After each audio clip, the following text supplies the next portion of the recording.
So ఇప్పుడు నార్మల్‌గా మీ దగ్గర చాలా మంది క్లయింట్స్ వస్తారు. సో వాళ్ళ హ్మ్. ఓన్ స్ట్రాటజీ బిల్డ్ చేయడానికి. సో బిల్డ్ చేసిన వాళ్ళ స్ట్రాటజీ మీద క్రాస్ చెక్ చేసేటప్పుడు, బ్యాక్ టెస్ట్ చేసేటప్పుడు సక్సెస్ రేషియో ఎంత వరకు ఉంటది సార్? అన్ని సక్సెస్ రేషియో ఎంత ఉంది? ఫెయిల్యూర్ రేషియో ఎంత ఉంది? సీ వెరీ రేర్ 0.5-1% అంతే. అంతే. మేము ఈ స్ట్రాటజీ వాడుతున్నాం అంటారు. వాళ్ళు బ్యాక్ టు షేరు. హ్మ్. ఏదో యూట్యూబ్‌లో ఎవరో ఏదో చెప్తారు. ఇదేదో బాగుందని చేసేస్తారు. ఇప్పుడు నేను చెప్పినా గాని వినకూడదు. నేను చెప్పిన దానికి ఆ బ్యాక్ టెస్టులు చేసుకోవాలి మీరు. ఏదైనా స్ట్రాటజీ ఎవరిచ్చినా హ్మ్. Person not important. ఆ స్ట్రాటజీని మనం ఎలా లిట్మస్ టెస్ట్ లాగా నేను ఇప్పుడు చెప్పిన పాజిటివ్ ఎక్స్‌పెక్టెన్సీ ఫార్ములా ఏసి బ్యాక్ టెస్ట్ చేసి మీరు చేస్తే అది పాజిటివ్ వచ్చింది. అది ఎవరు చెప్పినా గాని మీరు చేయొచ్చు. ఆ ఓకే. పాజిటివ్ ఎక్స్‌పెక్టెన్సీ ఇప్పుడు చెప్పిన ఇందాక ఫార్ములా ప్రకారం. అలా కాకుండా ఎందుకంటే వాళ్ళు ఏదో యూట్యూబ్‌లో చూసేసి వేగ్‌గా చేసేస్తున్నారు. ఎందుకంటే because of the lack of knowledge. ఒక స్ట్రాటజీ మీద సరైన నాలెడ్జ్ లేదు. యెస్. సో ఇప్పుడు నార్మల్‌గా స్టాప్ లాస్‌ని డిసైడ్ చేయాలంటే మీరు ఏ ఫ్యాక్టర్స్ చూస్తారు సార్ మీరు? స్టాప్ లాస్‌ని డిసైడ్ చేయడం అంటే బేస్డ్ ఆన్ ది స్ట్రాటజీ ఉంటది. స్ట్రాటజీ ఉంటది. స్ట్రాటజీ ఉంటది. ఎందుకంటే ఒక స్ట్రాటజీలో 10 పెట్టొచ్చు. ఒక స్ట్రాటజీలో 5 పెట్టొచ్చు.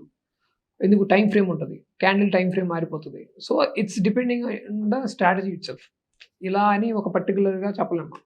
Okay. Hmm. Every strategy is different. మీరు ఒకసారి టైమ్ ఫ్రేమ్ 1 మంత్ పెట్టారనుకోండి. సారీ 1 డే పెట్టారనుకోండి. 5 మినిట్స్ క్యాండిల్ పెట్టారనుకోండి. స్టాప్ లాస్ డిఫరెంట్ అవుతుంది. ఓకే. పారామీటర్స్ మారిపోతాయి. టార్గెట్లు మారిపోతాయి. సో, ఇవన్నీ పారామీటర్స్‌ని యావరేజ్‌గా తీసుకుంటాం మనం. స్టాప్ లాస్ అనేది బేస్డ్ ఆన్ ది స్ట్రాటజీని బట్టి మనం పెడతాం గానీ పర్టిక్యులర్‌గా ఇంత అని పెట్టడానికి లేదు. ఓకే. సో ఇప్పుడు నార్మల్‌గా మల్టీ టైమ్ ఫ్రేమ్ స్ట్రాటజీని ఎలా అవును. బిల్డ్ చేస్తారు సార్ ఇప్పుడు? ఇప్పుడు నేను చెప్తా. సింపుల్ ఎగ్జాంపుల్ ఇప్పుడు సేమ్ ఒక స్ట్రాటజీ ఉంది. బ్రేక్‌ఔట్ స్ట్రాటజీనే. ఇందాక చెప్పినట్టు బ్రేక్‌ఔట్ యాహ్! స్ట్రాటజీ 5 మినిట్స్‌లో ఒక స్ట్రాటజీ. ఓకే. 15 మినిట్స్ ఒక స్ట్రాటజీ. 30 మినిట్స్ ఒక strategy. Multi time frame. Okay. 30 minutes అంటే ఒక స్ట్రాటజీ పెడతాం.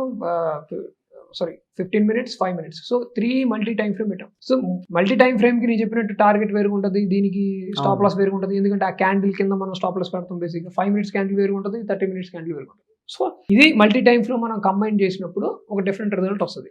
Okay. So, that is called multi time frame strategies అంటారు. కొంతమంది మల్టీ టైమ్ ఫ్రేమ్ స్ట్రాటజీని డిఫరెంట్‌గా వాడతారు. 5 మినిట్స్‌లో ఇలా బ్రేక్‌ఔట్ అయింది కాబట్టి 30 మినిట్స్‌లో నేను ఎలా తీసుకోవాలి. సో, అదొక డిఫరెంట్ అప్రోచ్.